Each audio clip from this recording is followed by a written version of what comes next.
Hi friends, నేను మీ ప్రతిభ. ఈరోజు mushroom కూర చూద్దామండి.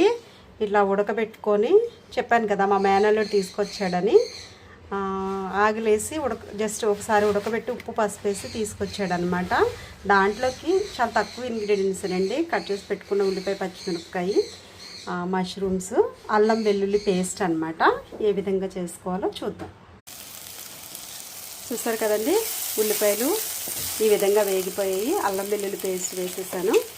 ఇప్పుడు దీంట్లో మనం మెయిన్ ఇంగ్రీడియంట్ మష్రూమ్స్ వేసేసుకుందాము. రుచికి సరిపోయినంత కారం వేసేస్తున్నానండి. నేను కొంచెం కారం తక్కువ వేసాను, పచ్చిమిరపకాయలు ఉన్నాయనేసి. దీంట్లో ఇప్పుడు దీన్ని కొంచెం మెల్లగా మగ్గనిచ్చుకొని కొంచెం వాటర్ పోసుకొని కూర ఉడకనిద్దాం. చూసారు కదండి, చక్కగా దగ్గరికి అయిపోయింది కూర. కొంచెం గరం మసాలా వేసుకున్నాను. లాస్ట్లో కొత్తిమీర వేసుకొని దించేసుకోవడమే. అసలు చాలా టేస్ట్గా ఉంటుందండి నాటు పుట్టగొడుగుల కూర.